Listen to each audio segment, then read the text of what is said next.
Going live, dude. Enough with the vinegar and water. Did you already go live when I said that? No. I'm sorry. Okay. No, you were literally like 3 seconds early, so it was perfect timing. I didn't have the chat thing on, so I didn't see the live thing. You know, you hit that point where you're still doing stuff, but you're like strung out. That's kind of where I've been for the past week.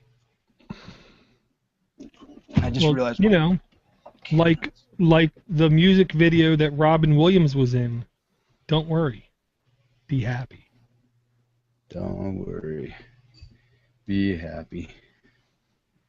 Well, he wasn't happy. Sorry, bastard. Yeah, well, he wasn't happy for a long time.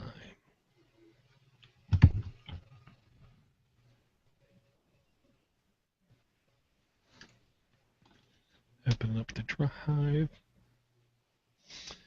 Man, I really don't like folders in Google Drive. I thought I would. I hate them. What do you just have a whole friggin' dump of files in there? Mostly, yeah. Because it's just easier. It's most time easier to just go into the top search bar and just start to type what I want. Oh, I gotta have folders. See, the thing I don't like is it's not like normal file manager folders where all the folders are up top and then all the files are at the bottom. If that was the case, it would be much more usable. You already went online. I was going to ask you a question before you went online. Well, I can't go offline and then back online again. don't worry about it. I'm not worrying about it. Maybe I should turn my torrents off. Maybe. Okay. You guys hit your record button here in 3, 2, 1, record. All right. Okay. Okie dokie. Muted. Oh. Say that Twitter thing. The Twitter is actually pretty cool, huh? Have you checked out the Twitter? Oh, don't even get me started on that. A father-in-law that argued with me about Twitter a while ago. The Twitter? Is that what it's called? The Twitter. You know, the Twitter, the Google, the Facebook, you know. You send out twits. Wait a minute. No, wait a minute. You're talking about Twitter as in Twitter, or are you talking about something else? No, the Twitter, yeah. Yeah, the Twitter, man. Get with it. Yeah. Thank you Like guys. the internet, the information superhighway. You guys are. I know. Awesome. Okay. Hello, everybody. Welcome to Mobile Dynasty episode 4. My name is DoorToDoorGeek, a.k.a. Steve McLaughlin from podnuts.com. We are going to do a show tonight. I will say Jeff has not been on for a while, but he's not forgotten. Yeah, he is. He's dead to us. He's not dead. No, Batman can't die. Jeff can. Batman's like 75 years old. Didn't he just celebrate his birthday? Yes, he did. Yeah, that's what I thought. And he still chases penguins and jokers around and riddlers and mad hatters, but that's okay. And hot chicks. And I don't know.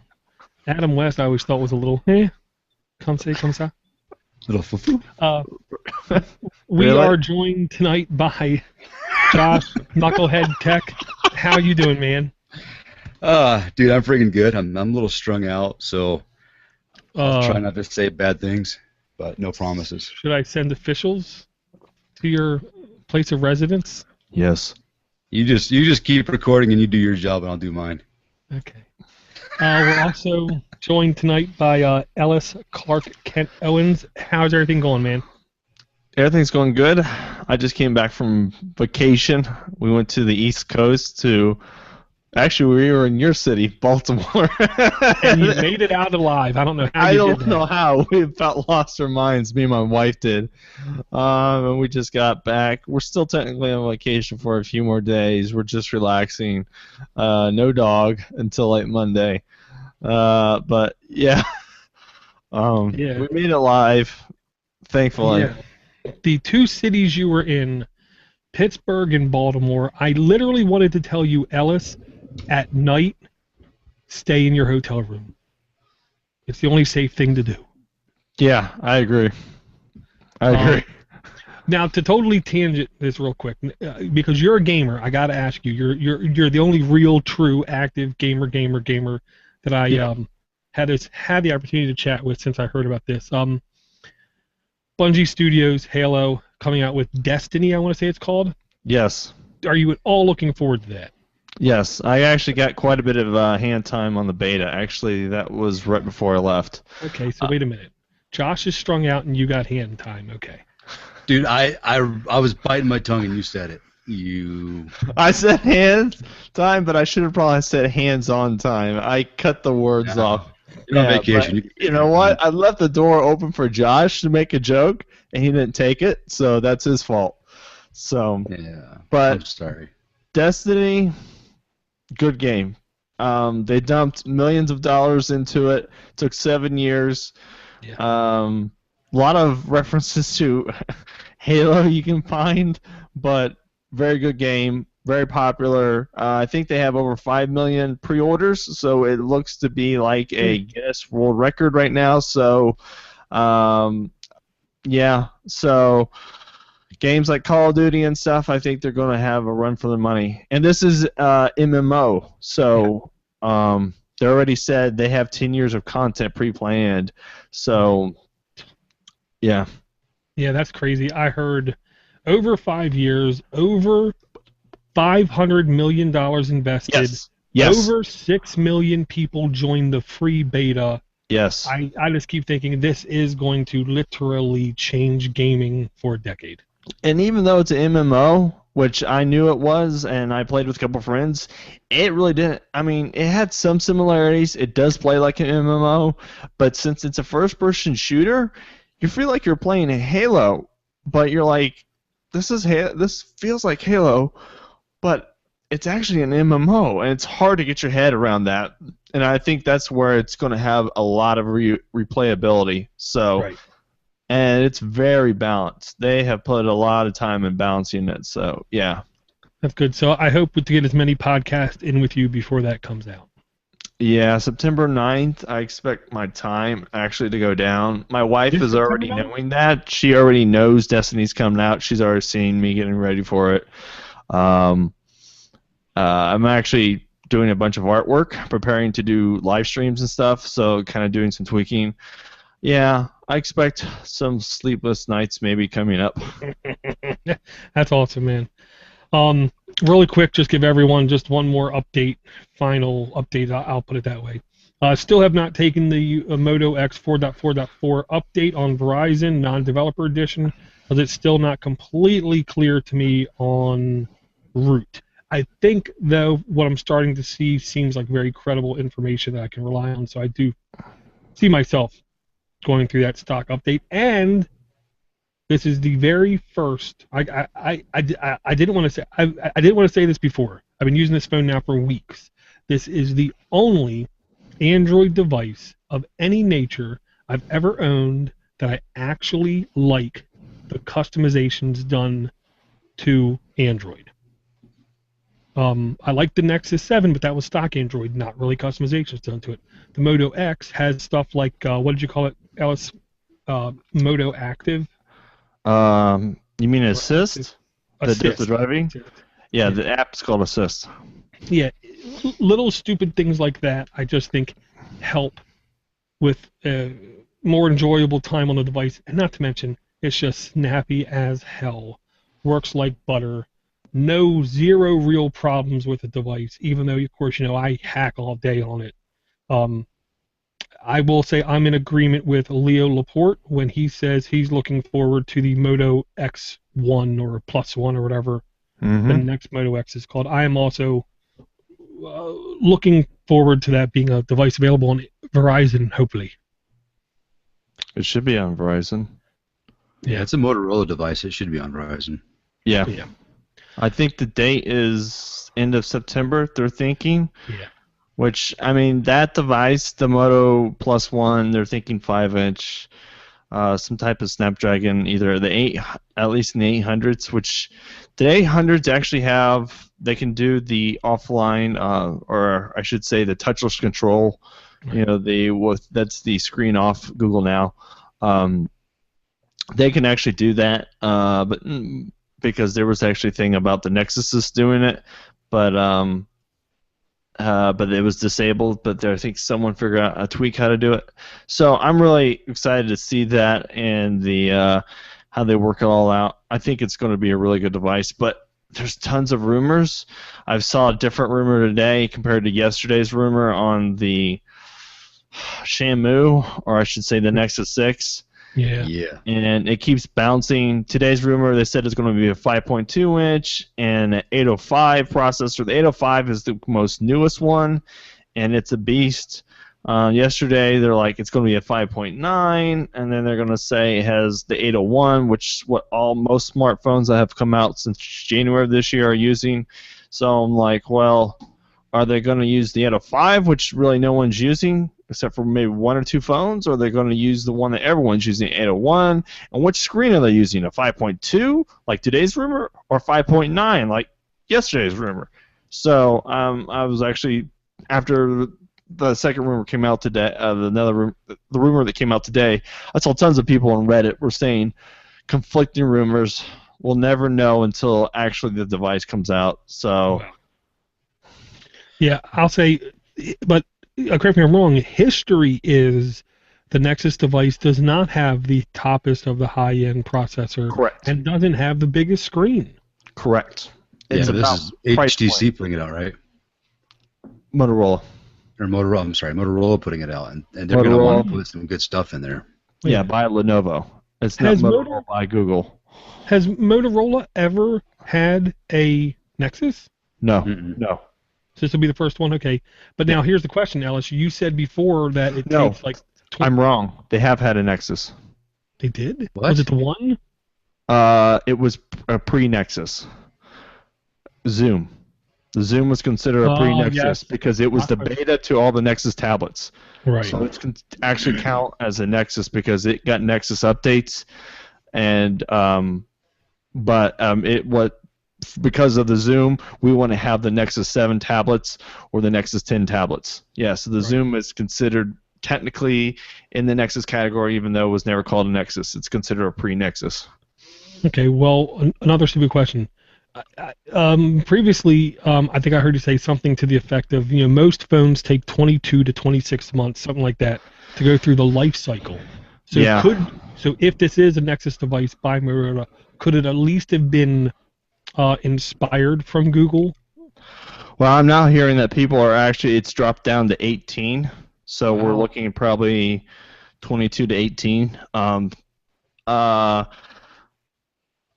I don't know if it's actually designed by Google. I think part of you could say the strings attached was if Lenovo was going to buy this, they had to be at least built the next two Nexuses. So there's several people that have kind of had some indication that was part of the strings attached. So whoever actually picked it up, that they were going to get in a kind of license deal that they have to build and exceed at something. With the rumors how they are, it looks like Google's going to go for a little bit more higher end. That's what we're thinking. But rumors like last year, they were kind of off, and we didn't get what we expected, which is typical of Nexuses. We expect something, and we never get it. So, because Google likes to have a good price point so that anyone can buy it, and they will sacrifice sometimes hardware that is really good on the market for mid-grade hardware that you might see. So yeah, that's all I can say. It's what I can think at the moment. Gotcha. Yeah, I'll say I'm always interested in Nexus devices, but I'm on Verizon, so I can't get excited about them. Yeah, I don't think there'll ever be, and many people have said this, there will never be another Verizon Nexus. That was just a one-time deal probably to at least to fulfill the agreement that they were going to put a Nexus. They were going to put the Nexus 1 on Verizon. They promised that, and they never delivered. So I think that was just to fulfill that agreement, and they realized that didn't quite pan out so good. Probably because, well, one, it was one of the first 720p screen. 720p displays, which was it was too new of technology and it's horrible on battery, and LTE was pretty much in its infancy stage, so that also was horrible on battery, which we have Google blamed it all on LTE, but it was a combination of both. Yeah, I think it would have to something basically globally is going to have to change with Verizon's practices for there to be another Nexus on them. Yeah, I agree. Gotcha. Well, after having my Note for a while, if I could get a Nexus the same size as my Note, that would probably be the tipping point of me getting off of Verizon's teat finally. I actually think the next Nexus, if it's a 5.9, I was actually looking at some specs and different things. During vacation, I was actually in a T-Mobile store for quite a bit of time. They had a Nexus 5, they had an LG 3, they had an LG Flex, they had a Note 3. I was looking at them. Now, I do know that the Note 2 and the Note 3 both are the same size dimension-wise, but the bezels were slightly different. So your Note 3, Josh, is a 5.7. The Note 2, which I actually had, I gave it to my dad, was a 5.5, but if you compare them side by side to the same dimensions, because they actually shrunk the bezel. So we know that they can cut the bezel by 0.2 of an inch.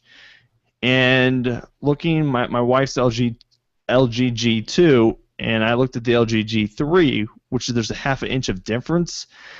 I think they can cut about 0.3 to 0.4 inches. So if they do come out with a 5.9, I think it's going to be somewhere between, it's going to feel like a 5.5 to a 5.7, which is something kind of around what you're holding right now, Josh. Between what you're holding and probably LG G3, somewhere in maybe, because I know what they can kind of cut with the bezels and make it feel smaller, because they can cut the bezels so small and so tight. This is just based on, I mean, they're getting ready to roll out the Note 4, so this is just based on last year's 2 technology and what's already common specs and knowledge already out on the internet. So, and the Note 4 is supposed to be another 5.7, but it's going to be a little bit smaller in size of the Note 3. So that tells you right there they're actually shrinking it due to bezel size. So I actually think, even if it's a 5.9, people are like, 5.9 is huge. And LG Flex, I actually picked up the LG Flex, which is the curved screen phone, which my wife hates. It's a 6-inch phone. It's a whole inch bigger than hers. But knowing bezel technology, I'm like, honey, this is not going to be, if the next Nexus comes out, it's not going to be this 6-inch. It's actually going to probably be smaller because they'll be able to cut the bezels down, I said. But we'll have to wait and see. I'm really curious, but I know what they can do with bezel and shrinking the size and making it feel smaller than what actually it is. Door, you have your Moto X, and I have mine right here. It's a 4.7, but they say it feels close to a 4.3, and I just turned on my camera. Well, yeah, I mean, physical dimension phone size, it's virtually identical to the Samsung Galaxy Nexus. Yes. But the screen itself is a good, I'd say, half-inch bigger? Yeah, it's almost a half-inch bigger. It's a 4.7, and the Galaxy Nexus is a 4.3. Yeah, it's almost half-inch bigger. Yeah, you're right. Yeah. But so it's that bezel cutting. They can make the bezels now smaller than what they used to, so it makes the phones feel smaller, even though it's a bigger screen size, which is amazing. Right. Yeah, now, here's my question, Ellis. You went on vacation. Yeah. I know you. I know you abuse your phone when you're not on vacation, so I know when you're on the road, you are, exploding every navigation app known to mankind. You already told me that, but I already knew that. Yeah, I did use every navigation app. But you also, let's say, ran into a ditch. not literally, but figuratively. So what happened to your device? Okay, so most of you don't know, my HTC inmate, or HTC One inmate, it kind of, we had a little run-in where it kind of, I would say, kind of gave up the ghost. I was able to kind of revive it, but it wasn't really good. It's not full capacity. The device is working great. I was using a plethora of navigation apps, which if you ever want me to come on AA, I can come on, because I even used the premium apps. I used Garmin. I think the only premium app I didn't use was TomTom. So I did use Garmin, but yeah, I probably spent almost $50 in buying navigation apps. Oh yeah, I believe it. Yeah. Because me and my wife were searching for the best app. Literally, we were searching for the best app. So. Well, then real quick, just 1,000-foot view. What's the best one? I would say the Google is probably at the top, but if you want to spend money, I would say Garmin. Garmin is right there. Yeah. Good to know. Okay, so your phone evidently worked great most of the vacation. Most of the vacation until I hit Baltimore, and then everything went down the hill.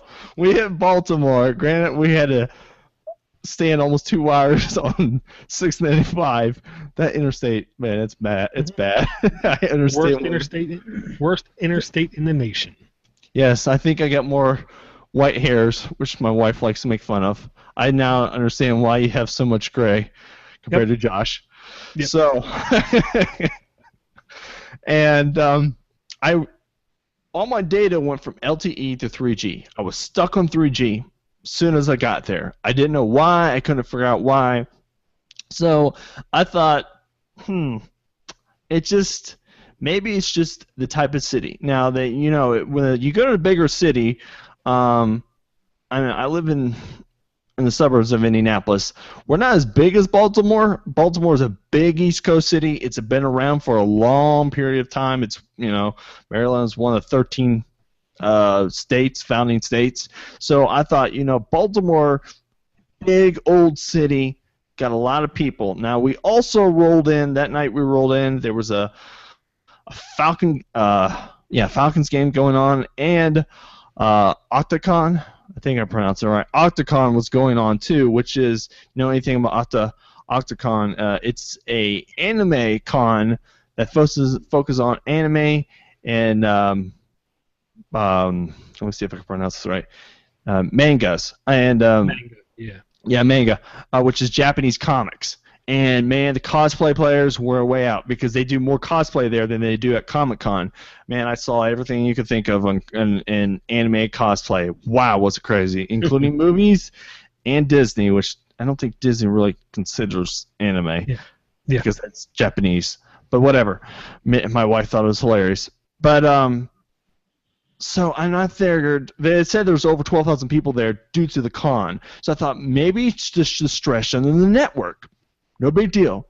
I said, I will flash a different ROM and figure out. I was using a Google Play Edition ROM on my M8, even though I bought a Sense one from the carrier because I didn't buy a Google Play Edition from Google. And so I flashed a different ROM. Well, that didn't fix it. So my wife, she's got LTE. She's flying. Everything's working great. We're doing speed tests. Even though and this was on the M8, right?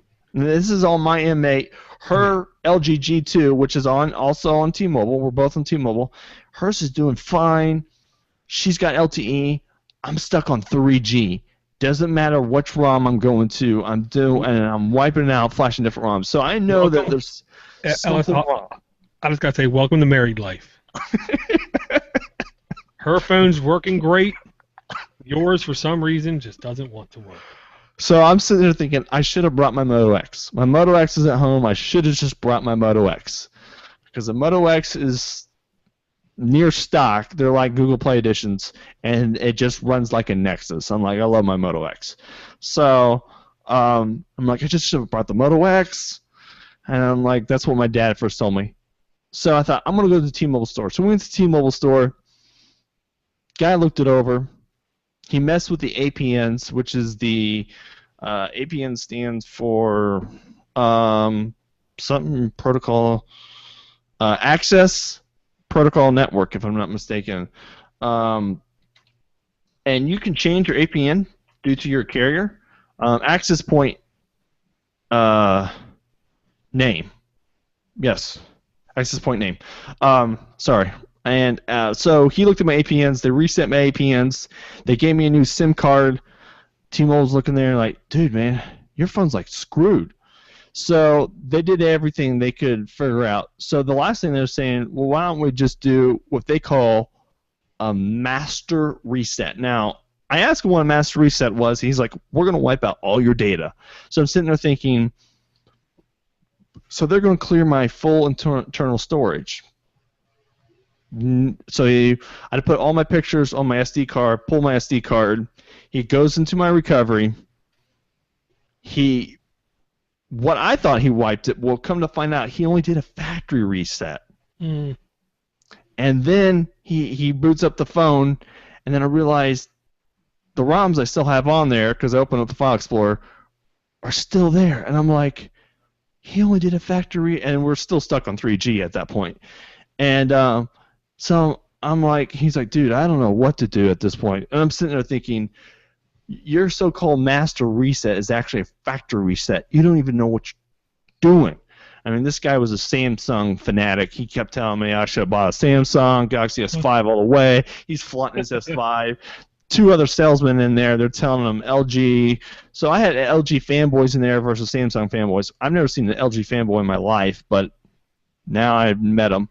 And I'm like, so he just gave it back to me, and he did realize I was running on a different kernel. So he's like, dude, I think you're rooted because you got a different kernel. I didn't say anything that I was rooted. I acted stupid. But I knew root would mean that my warranty is voided, which I knew because I unlocked it through HTC's website.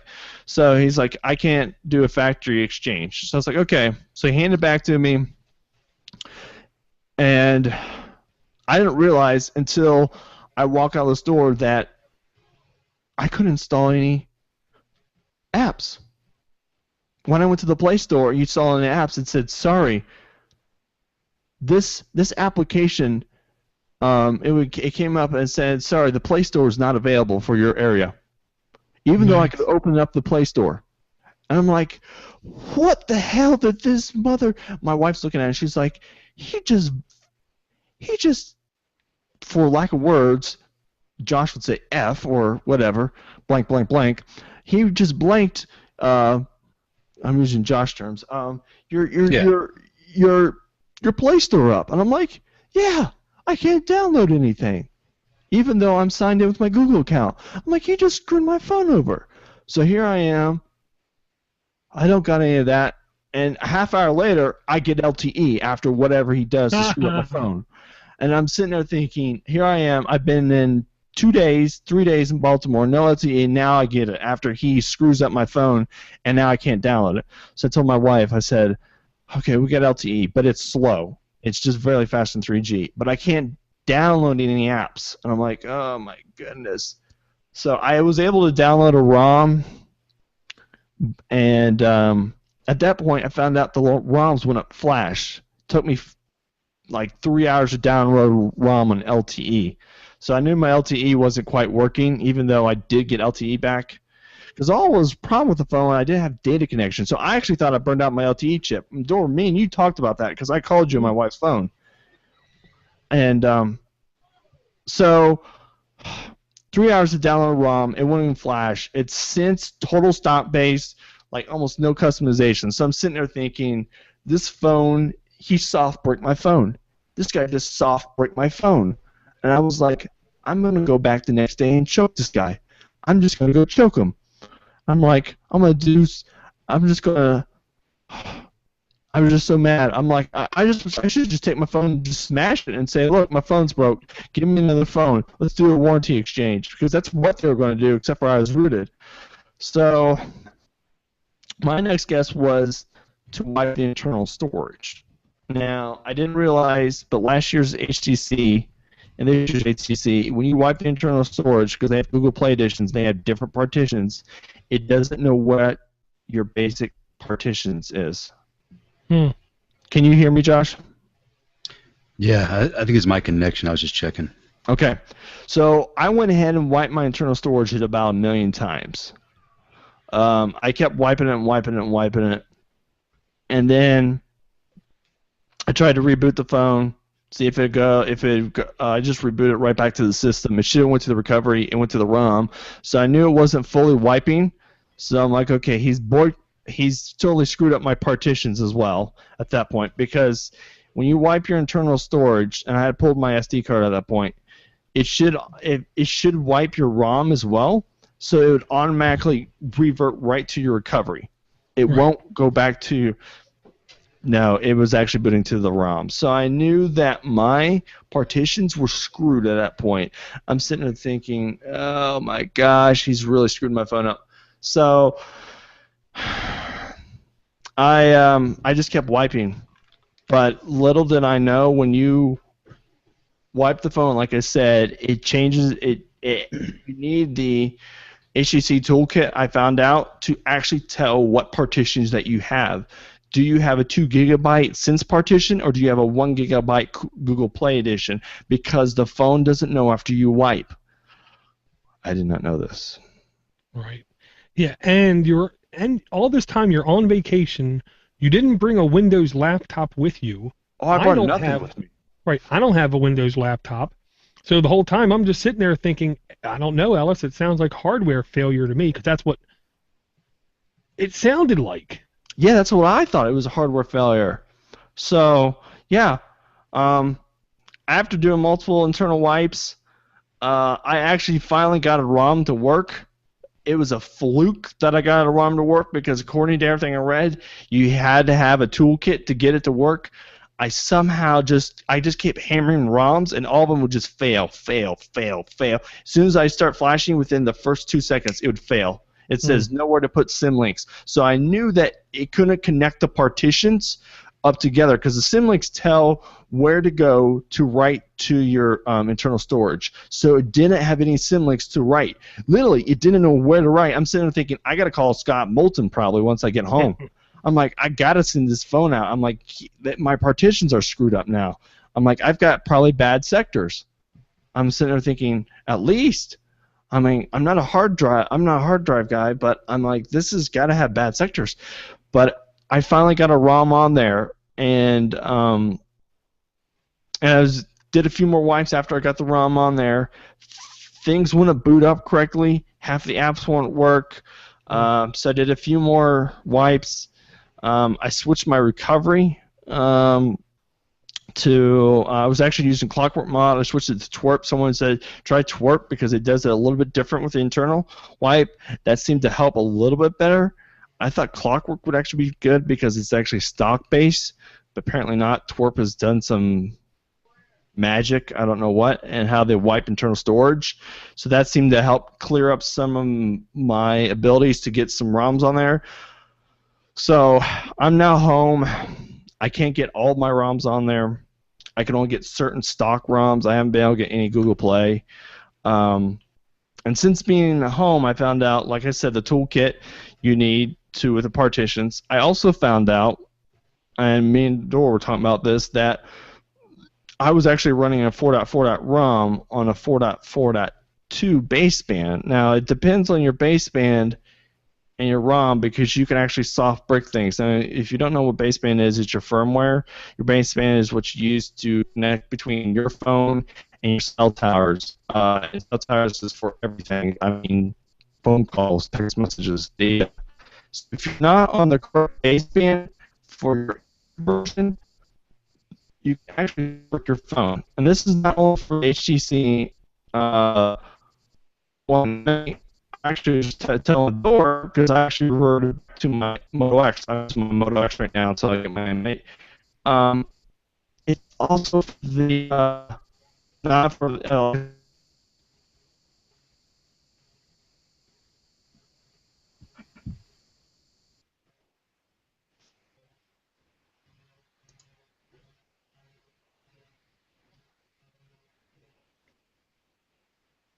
think we lost Ellis.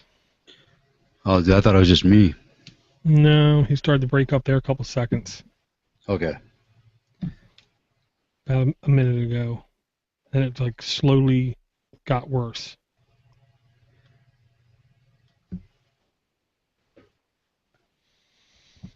Yeah, I swore it was hardware failure, and I still think to a degree either RAM or storage flaky beginning of failure. Well, what he was just getting at is if you had the wrong kernel for the wrong radio, then that right there could have been it. Well, yeah. What he's going to say was, in the past, I know like on the Droid X type days, if you had the wrong baseband with the wrong ROM, your radio wouldn't work. Or your Wi-Fi It'd would still work. It would just, you'd have those times where it would work and then it'd randomly not work. It'd go to 3G, it'd go to 4G, it would quote unquote work, but not really very well. Right, and he's saying on the M8 and on the Moto X, both of them, if you have the wrong baseband combination with ROM, you could soft brick your phone. Yeah. I don't understand why, I'll say, but, well, I don't understand why it would have changed from one version to the next, but, you know, anyone would know it's him.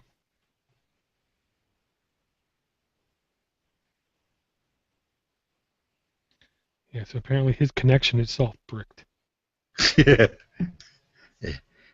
You guys can't see it, but we have a nice picture of Ellis frozen in time. Mm-hmm. Well, I tell you what, while we're waiting for him to come back, what Mhm. I'm excited about is you were talking about the HP Slate book, right? Yeah. And I've tried Android x86 probably 4, maybe more times, and it's been spotty. Like you always say, it depends on your hardware. Some hardware is really good. Some of it it's literally pointless. Like a Broadcom wireless, no point in even trying. Right.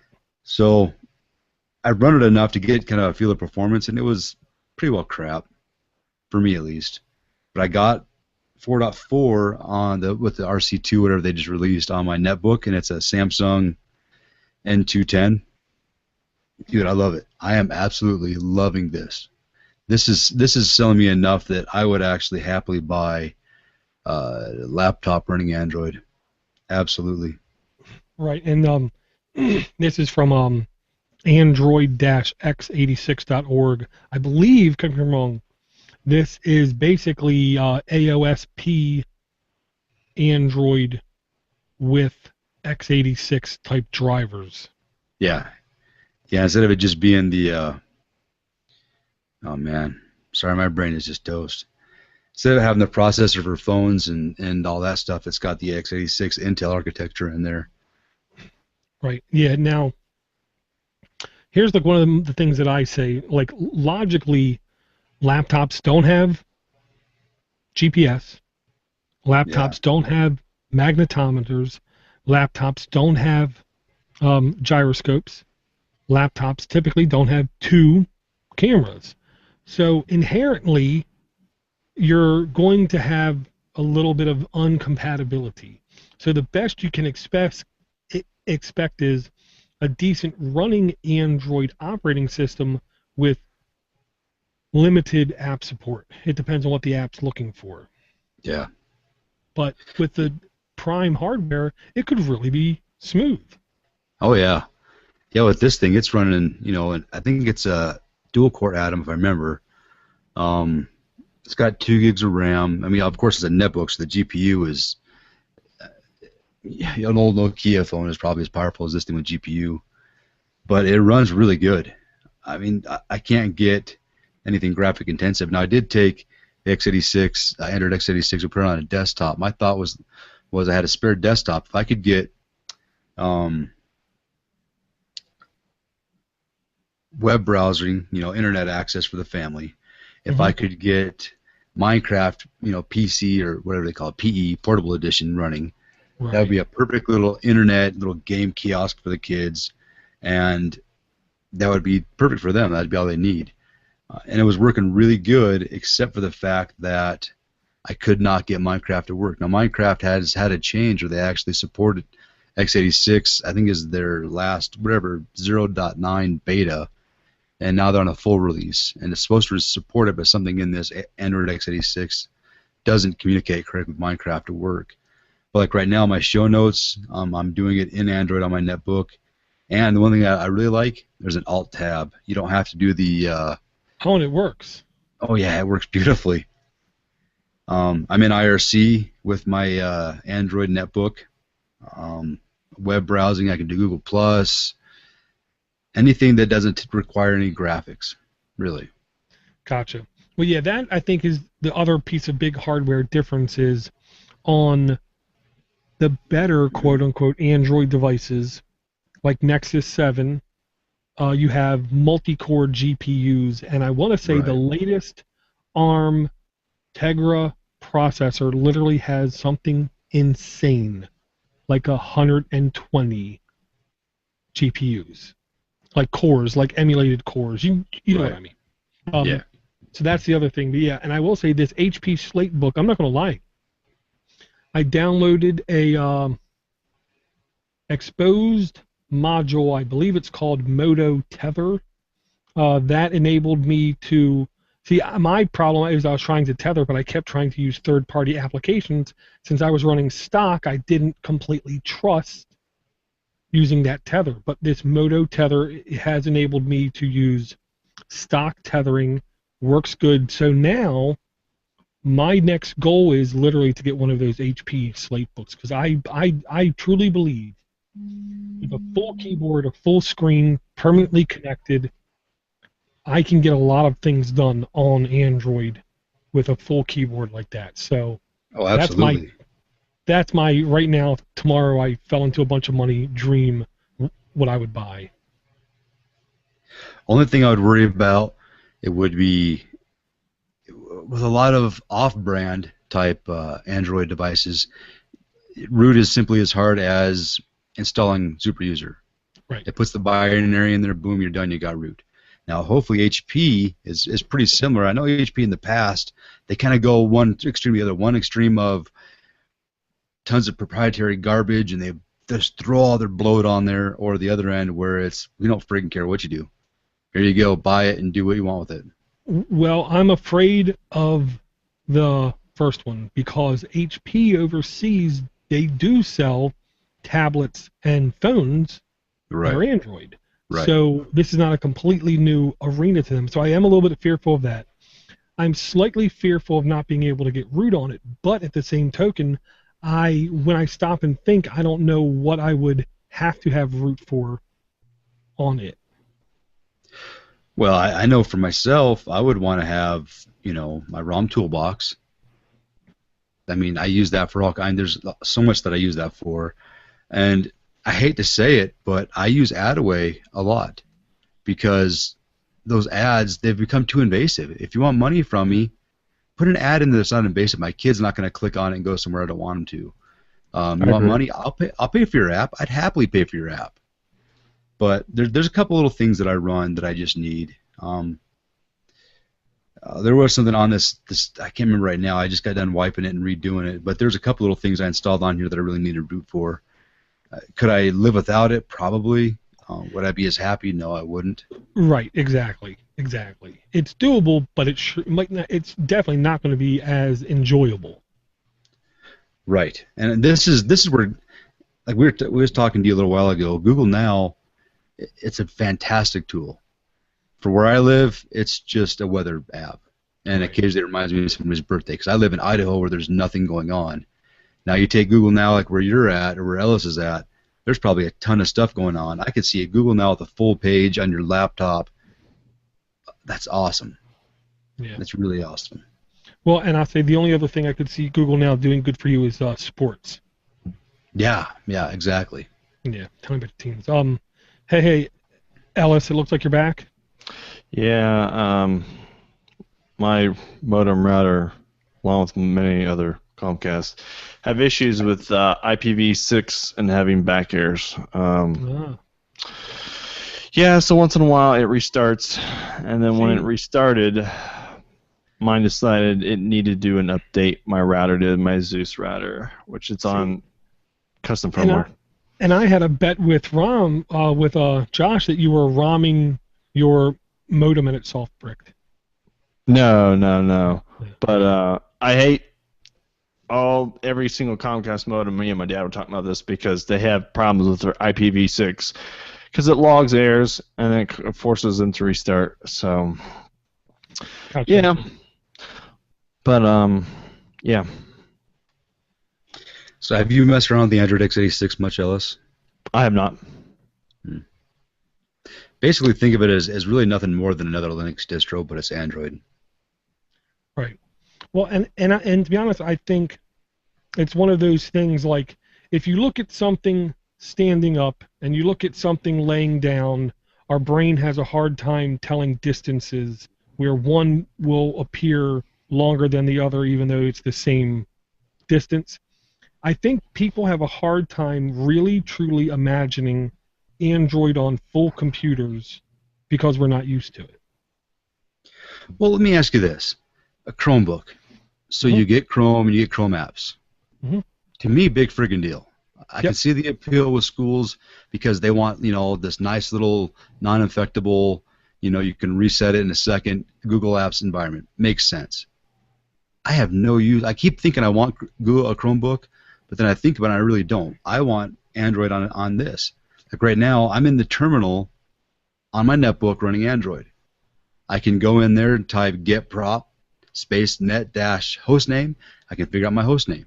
I hate the fact that Android's hostnames is Android dash string of nonsense characters. So I get my router, I don't know which device it is. So I just type another little command there, and all of a sudden I can change. It's set prop space net dash net host name, and you can set your host name whatever you want. Something as simple as running my terminal. Right. Well, I'll make you slightly sick to your stomach, and that is the comparison is exactly like back in the day, Windows versus Mac, where the Chromebook is a much more business-centric, organization-centric device, and the Android is much more of a one-off entertainment-focused device, where with Mac you could create content and create art and stuff, and with Windows you could work in spreadsheets. Chromebooks, I think, are great unitasking devices that are easily managed from the cloud, where Android, I think, is much more as being weekend machines for students, or for me, a full-time device, because I don't want to do work when I'm not at work. Yeah, see, with an Android device, provided I can do the remote access that I need to, I can do almost everything on an Android device that I can do with anything else. Well, and to be very honest, the remote access utilities are probably superior on Android than they are on a Chromebook. Because on a Chromebook, you can use Chrome Remote Desktop. Right. And I believe you can use the web. You can use, I want to say it's called Guacamole, which is an HTML5 VNC application, which VNC is whatever. I don't like it. But I also think, technically speaking, you can use the TeamViewer or LogMeIn web interfaces. But they're not great. On Android, my remote desktop experience now is fantastic. I'm shocked at how good it works. Yeah. Yeah, it works great for me. Yeah. So yeah, well, and I'll say here's one thing that really does make me mad. I understand Android needing more RAM on its base installation versus Chromebooks, but $200 more expensive for an Android notebook to me is a bit extreme. And I will say I'm also mad at the fact we now have, I don't think they're official Google Chrome boxes, but we have Chrome boxes, which are mini desktop computers running Chrome. Why don't we have desktop Android boxes yet? Why don't we have mini Android boxes you hook up a full-size keyboard and a monitor to? I understand, they want to have touch, so they want to have it still built in, but I like the idea of running it on other devices. Well, my netbook doesn't have touch. I mean, it's just a regular old screen, and it's a little bit funky, like with a touchpad. You double tap, and the second tap you hold, and then it moves like a touch screen. But you can still do everything like with a mouse. I mean, it works just fine for me. Right. And I did link to it. This is more just for reference. ZDNet. Sometimes they do really good articles. Other times they have just, you get halfway through and you're just thinking, what a friggin' idiot. This guy, he put an article with something like, it's Android laptop. If you build it, they won't come. He could have been further off of the understanding of Android or computing in general, in my opinion. One of the dumbest articles I ever read. I'm only bringing that up because he's talking about the HP Slatebook. Right. Made me mad, and I'm trying not to say bad words. Well, I'll just say just one thing. I think he just titled the article to get clicks and traffic. Yeah. But the first of anything is not successful. You know what I mean? Except for the Raspberry Pi. But the first of anything is not successful. I wouldn't expect the first couple Android laptops to really be successful. I would think it would take a big push by Lenovo, HP, Dell, somebody to really make it popular. And with all the stress, pressure I'm hearing that Dell is getting from its Chromebooks being too quote-unquote successful by Microsoft, I don't expect big companies to give big pushes right now to Android on laptops. One simple tip before I forget about it. If you do the Android x86, one of the first apps you should install is the display orientator orientation, and lock your display orientation, because when you open things like Voxer and some other apps, it wants to flip your screen. Well, you have no sensor, so you can't just go moving the device to get it back. So. Right. Very cool. Okay, Ellis, don't think about that. Not really sure where we dropped off with you.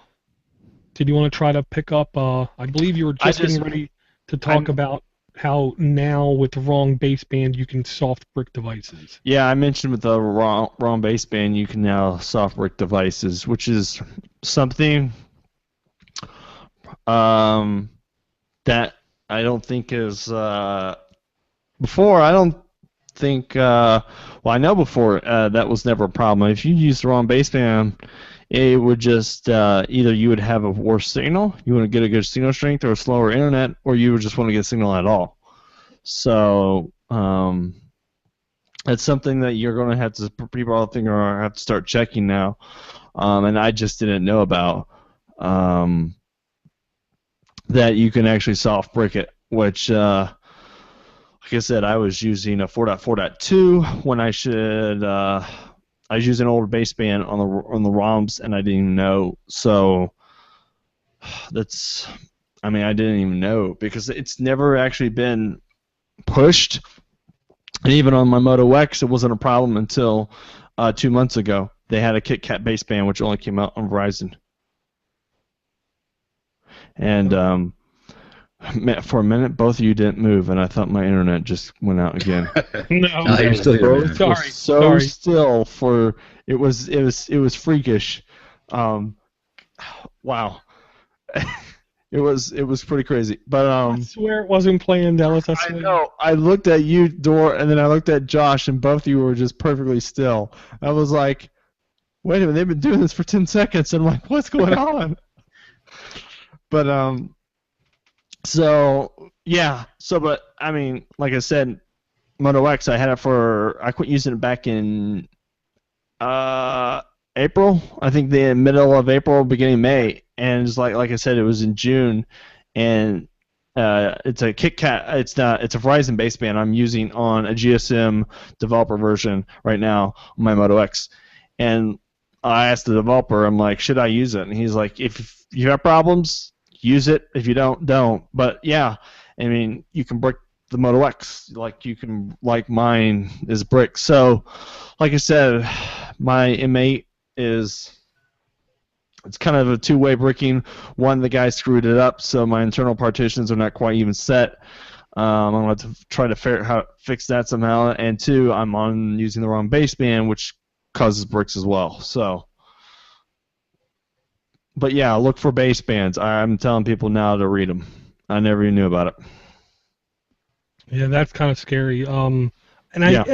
What I don't understand is what could have changed in Android or in the kernel or in HTC or Motorola devices that would lock something more as time goes on. Because before we would get intermittent or no network Yeah. activity, but now soft bricking. I don't understand why it would get tighter like that. Yeah, that's what that's what we're all. I mean, we're talking. Me and you're talking about this before Josh got on. I mean, the Nexus, Galaxy Nexus, you use the wrong one, you get low signal compared to another one, or you would just get no signal. I don't know. I think it's just a change in KitKat or something. I was looking through it, and it looks like it's just. I think it's to change the framework to the recent KitKat 4.4.3 and 4.4.4. I think the way they patched it differently. I think it's just such a big change that that's requiring this. So a lot of people are pushing out. I mean, I've seen it before a long time ago when I had my Evo 4G, and that was an HTC device. I knew with that one sometimes you would have to change the bootloader due to an Android device, and that's understandable because a bootloader, I mean, that's what your recovery is going into, so that's kind of understandable. And you will see from time to time developers saying you need to use a certain bootloader with a certain ROM because maybe it won't flash. I've seen that too, but that's understandable. But where using a radio to connect to your carrier, you have to have the right kind of I'm not quite saying radio, but the baseband's probably the one underneath it because radio is more it kind of filters to a specific bandwidth. Baseband's kind of more of a general. Yeah, that's something really new, and that's why I thought it was kind of interesting because like I said, it's on my M8 and it's on the Moto X, so it looks like I said, it's a KitKat thing. The M8 is literally for almost every software update. It's literally for every software update. And the problem with the M8, you have to relock the device, take it to stock, do the OTA update, take the baseband, and then unlock it every single time. For it, it's a pain. The Moto X, what I call it, the MX. I'm combining words. The Moto X, I use the toolkit. I told you that. I use the toolkit. I sent you the link to the toolkit, which I can put the links in here if I have them still up. But, yeah, so it's kind of weird. So I sit there and I wish it was a toolkit for, I think, my HTC One. I think it would be easier because relocking it and going through the whole steps is just a pain in the butt. But still then... I think it's also, I don't know, HTC has a lot more framework since their Sense. They have all that Sense in there, but I've been curious. I might check out other devices like the Galaxy S5 and maybe, Josh, I don't even know if your Note 3, because your Note 3 and Galaxy S5 would probably have very similar similarities in framework. I'd be curious to see if it has baseband requirements for different Android versions, because I'm kind of curious what phones actually have this and what phones don't. If my dad was here, I'd be interested if his LG would have it, because I know he has the G2. Well, he just switched to the Verizon M8.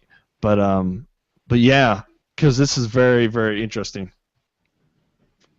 Yeah, I'm sure it's going to change, and I hopefully this is a short-term thing that only a couple carriers and a couple phones have happened to them. Yeah, I agree. Okay, Knuckle. Really quick, I do see you have something in here about permissions in the notes. Yeah, this came up. It was actually an IRC. We was talking about it, and then what really made me think about it was one of the guys I work with is talking about getting a lot of pirated apps. Mm-hmm. Now it's one of those things that, yeah, is it really that bad? It's not really good to the developer. You shouldn't do it. But here's the thing. One of the discussions I had, they were talking about, well, there's the user space. If you don't install it via the root and give them specific access, then they can't have access to it. Now, In theory, yes, that's right, but that's not true. I wish I would have actually recorded my screen when I was doing it and documented it better. But I'll give you an example. I had an old phone, and I was literally going through Aptoide or Apto IDE, whatever you call it, and I was just installing apps, because I wanted to see what happened.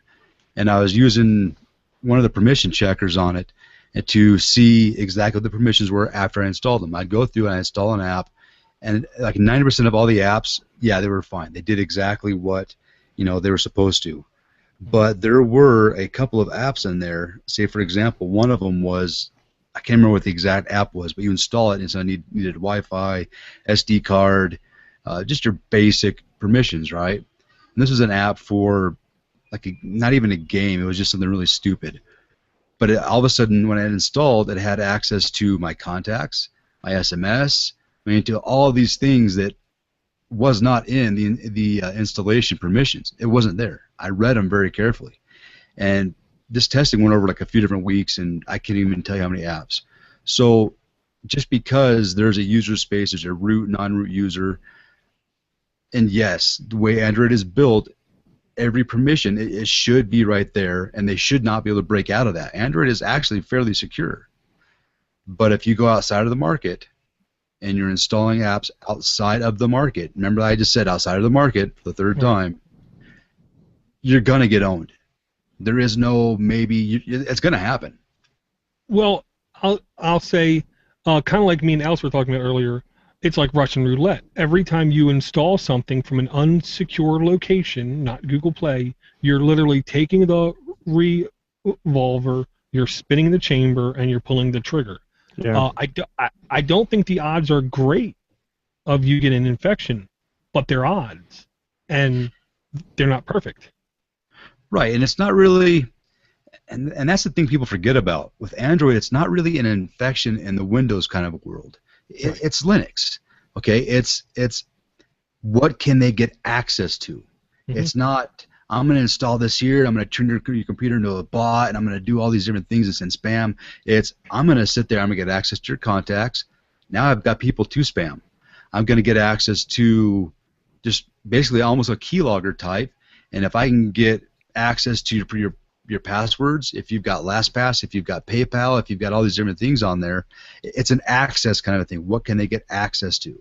Well, yeah, and I'll say, if you want that kind of information in the Linux world and in the Android world, it's easier to basically just create a cool custom keyboard versus actually, trying to get an infection past the chains kind of thing.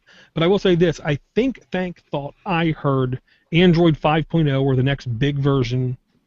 I don't know if it was Android L now that I think about it. Might have been Android L.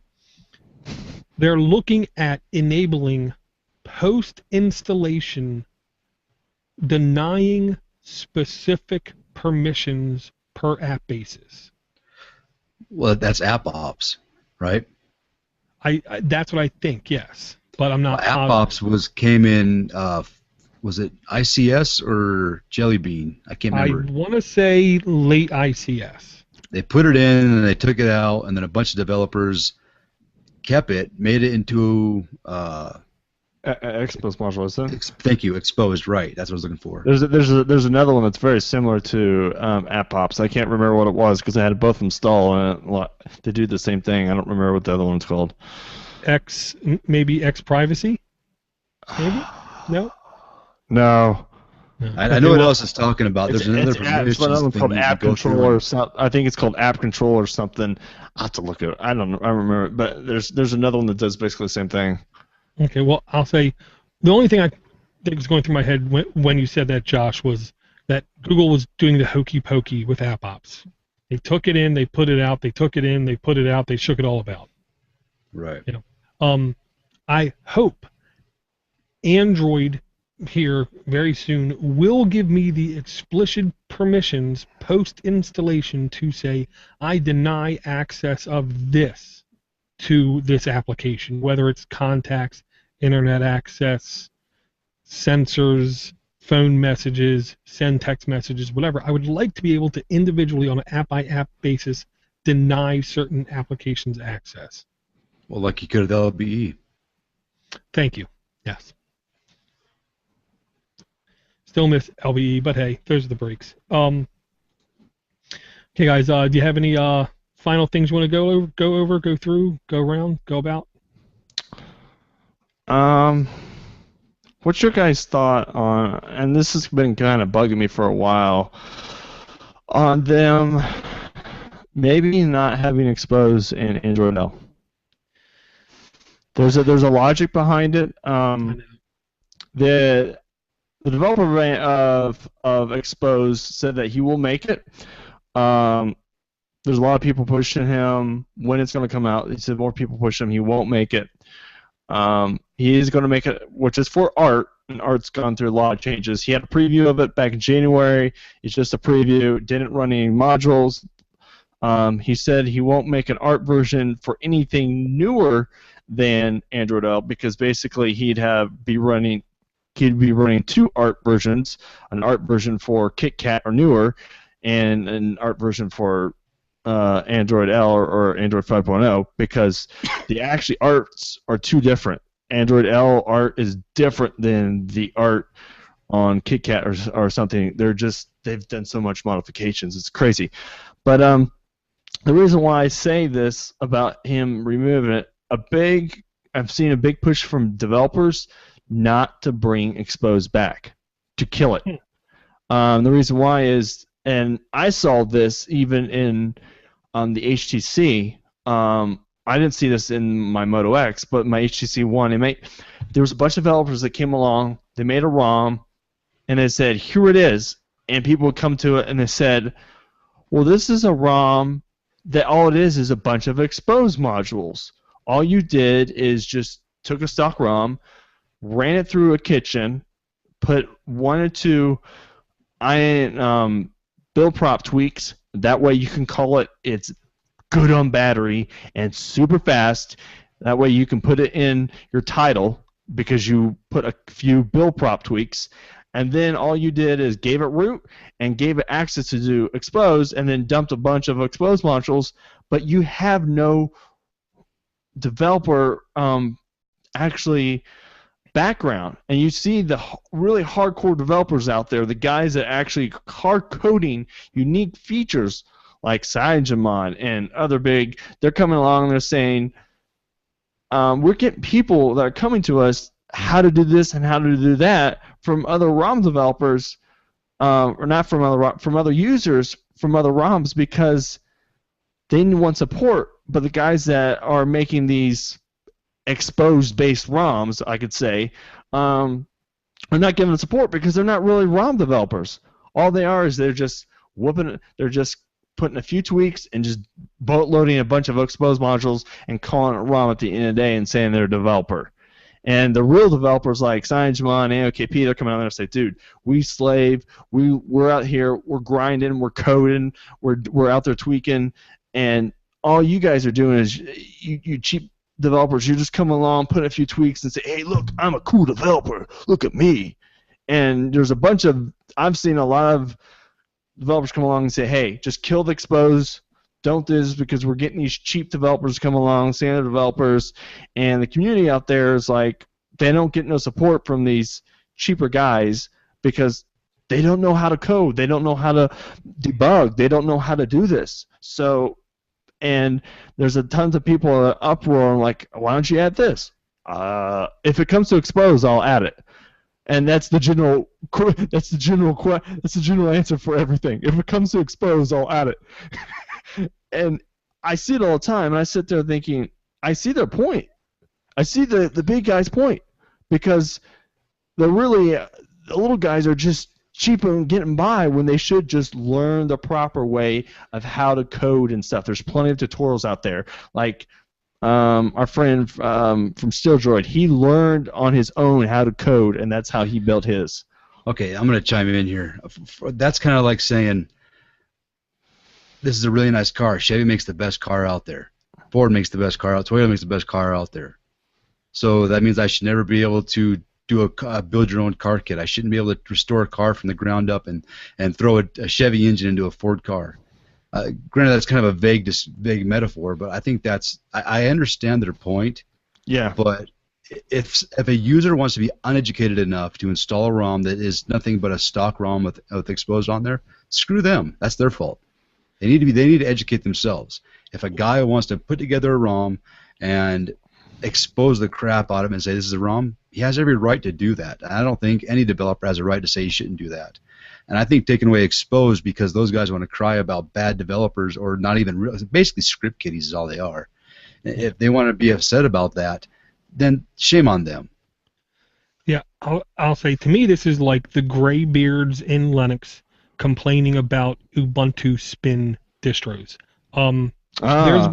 There is definite validity to what they say. Yeah, there's definite validity. Right, but my logic is if I'm new to Android and I'm new into the idea of ROMs, I have to start someplace. Exactly.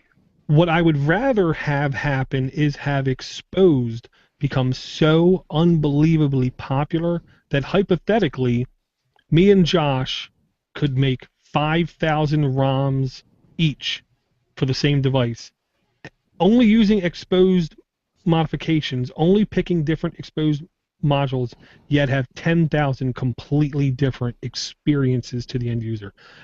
Programming. I see what you're saying. Yeah. And I'll put it like this. ROM is more than development Android back-end source code manipulation. There's a lot of different levels that go into ROM development. There's the UI experience. There's the flow experience. There's your default choices of colors, your default choices of design, your default choices of a lot of different things. So there's a lot of different aspects of, in my idea of ROM development. There's also a lot of debugging. Like cameras don't work on CyanogenMod and stuff like that. They have to do a lot of reverse engineering, which you don't get that from a typical developer that's just throwing exposed modules. They can't contribute code back because they don't know how to, which I think they should, but they just don't. Right. Well, my logic is maybe they shouldn't be called ROMs, or maybe what is now currently ROMs shouldn't be called ROMs. Maybe we need a new classification like modded or something. Yeah. That's a good point. Because exposed to me is still one of the most valuable, from what I understand, and I am no developer.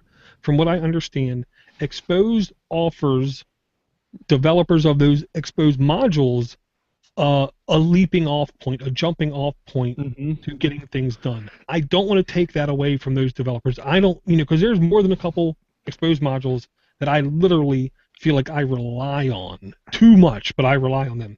And here's the other thing. The only reason I rely on exposed is because what it does is not baked into the default operating system. So if Android L hypothetically brings in 80+% of what I like from exposed, then my desire for exposed would go down. Well, take for example where I can't afford to go buy a developer phone. I can't afford to buy a Google Edition phone. I just can't afford it. I got kids. Right. So I take the best I can get, this Note 3. I get the best deal I can on it. Hardware-wise, it's a fantastic phone. The ROM it's sucks. A great phone. Yeah, the TouchWiz is horrible. So I use my exposed. I spend my time to tweak it up. I get it running the way I want. And it's actually running stock, but it's still running good enough for me. Then take Beanstown. The guy is a friggin' stud. The guy he brought, yeah. Now he's a great developer, exactly. But you know what he did with one of his ROMs? He did a few little tweaks and did a bunch of exposed on there. He's like, guys, this is really just a stock ROM. That's really the best I can do with this one thing. And you go install it, and I'm going, wow, there's a whole bunch of exposed. All these settings are all exposed settings. Does that make him a bad developer? No, the guy's a friggin' stud. He is a true developing stud. Now, I can't say enough about exposed. It takes guys like me where you can't afford these developer phones. You got a lock bootloader from Verizon. You got TouchWiz. You got all these things. How else are you going to sit there and get what you want on there? I agree with you totally, Josh. And I see your point because there's definitely exposed modules I definitely use. YouTube ad one is one I've lately using a lot just to kill ads, which I'd say that, but after a while I quit using it. but I used it for a long periods of time because, I mean, who doesn't like ads? But then after a while I thought about it and said, ads is a large way that people make their money on YouTube who want to make money. So I quit using it just to support people. But it's just, Dor, you made a good comment. Maybe they should start calling them maybe stock modded or something, because these guys come along and they just don't share back to the community. I mean, a big problem with on the M8, they couldn't get Wi-Fi to work. They had a problem with the Wi-Fi module. They took them forever to get it to work. And I sit there and think, if you have all these guys that are not contributing, they're just kind of dead weight. It's cool that they can put out these cool ROMs and stuff, and modules are great. Granted, if you put too many modules, it will slow down your phone. But if you're not contributing to the community and giving back, then it's kind of becomes a hassle. You got large of your community, a development community, maybe only a third of them are actually contributing code back to it, because the other half is not. They're just we'll call them stock modded or all expose based.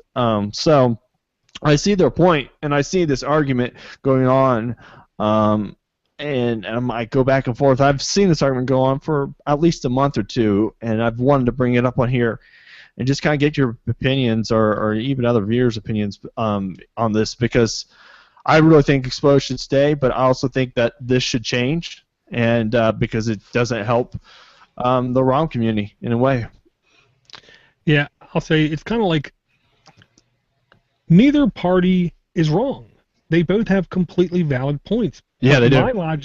My logic is you don't throw the baby out with the bathwater. You don't, spite your nose for your face, or what I mean. You just don't kill a good thing just because something bad is happening with it. I mean, the perfect example I use is guns. I don't care how many times a certain type, a certain brand, a certain make, a certain model, a certain caliber, a certain whatever gun is used for X bad purposes.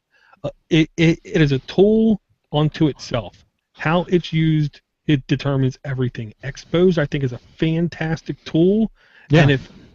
And if people are using it, to me, it's beneficial to Expose itself. If ROM developers don't like people not being full-blown kernel tweaking developers, then put your money where your mouth is. Offer online courses. Offer interactive web sessions where you're going to show people how you do it. Don't just complain about it. It's too easy to just complain about something. Show some passion, show some heart, show some love, and actually help other people to do it. That's what my logic is. Well, and take all these user requests that all these ROM developers get. Can you add this? Can you add this? Can you add this feature? Can you do this? Yeah. No, they can't do all that. They're busy working on code, man. So you take Expose something. I mean, do either one of you guys care about Exchange on your phones? Is that a huge priority for you? Not for me. I will never, under any circumstances, from marriage, from government, I will never connect my phone to Exchange. Period. Okay, well, part of my job, I'm required to have an Exchange account on my phone. I have to. Okay? Neither. Yeah, screw you. So one of the Expose modules, the first one I install is an Exchange module. All it simply does is it tells the server, oh yeah, you have remote root access. You can wipe this device. You can do all this, but it can't. The Exchange server can't do anything other than give me calendar information, give me what I want. How many people really care about that? Am I going to find a ROM developer and say, hey, buddy, I'll give you $20 to implement this friggin' code? No, he doesn't want to be bothered with that. It's those little niche things that Expose fills. And by getting rid of that, you're taking the end user, the people like us, and you're just kind of saying, you know what, screw what you need, what you want. It's not that important to the general populace. Do it for the children. Yeah. Think about the children. And speaking of, I've got Exposed installed on my Android x86 on my laptop too. Good man, good man. Yeah, I was throwing out here, one of the stupidest Exposed modules that now I'm infatuated with having on all my devices. I can't remember the name of it. I want to say it's called Expanded, X-P-A-N-D-D, where basically all it does by default expands all your notifications. Oh. And I just can't now live without it. I need, every time I pull down my notifications, I need all my mails listed right there in front of me. I need my music app expanded where I can play pause right there. I need everything expanded. I can never go back. It's like for me going from dial-up to broadband. Really expanded. The ones I always hate is the ongoing notifications. I wish I could condense them into one. I hate ongoing notifications. That bugs it's like an itch you can't itch. The ongoing notifications, because they're always going, and you get 3 or 4 of them going, and then it just takes up your whole status bar. Oh my goodness, the ongoing notifications. They're just, someone needs to make an exposed module to combine all the ongoing notifications. Now, for those ones, I just go into the app settings and then disable notifications. I don't always do that because some of them I need. Because if you do that, Android operating system will kill them, and I've got a couple speed tweaks that will kill them. So I leave certain ones on. So I'm like, is there a way just to condense these things? I've looked for years. No one. It's like that taxi game. Kept telling me, your fuel is filled. Your fuel is. I don't give a flying crap if my fuel is filled. I'm not playing the game right now. Shut up. Yeah. Well, Wonder Twin powers activate. We have to find somebody with another special ring on who can make this happen, Ellis. Okay, Ellis, where can everyone catch up with you, catch up with your gaming live streams and such? For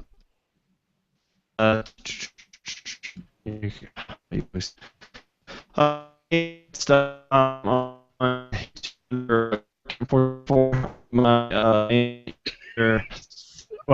what you laugh for, you weirdo.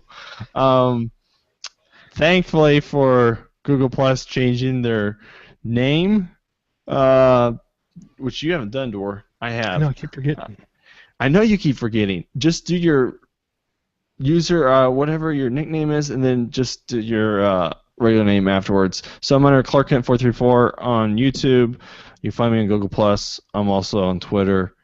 All 3 of them. I am on Twitch. My Twitch's page is being overhauled at the moment, but I'm still the same username. Don't worry about Twitch at the moment. It's been bought by Google, hasn't it? It's basically, at this point, everyone is saying yes because of them changing the copyrights on the music. That's basically the stamp saying, yeah, we bought, because Google is big about copyright music. I'm now waiting for them now, because they only lock down copyright music after the stream is done, the live stream. I'm waiting for them to do it during the live stream like they already do on YouTube. I'm just waiting for that to happen. It's going to happen. It's going to happen. Yeah, people are already predicting it because that's what they do on YouTube. So I'm like, it's... You heard it here first. It's going to happen. Very cool, very cool. KnuckleHeadTech, if people are sadists and want to follow you, where can they connect with you? Google Plus, Josh Williams, and you're going to see a whole bunch of, well, I can't really tell you. I get in trouble on here. I'll just say there's a lot of brown in his picture. If it's brown, it get flushed down. Oh my gosh.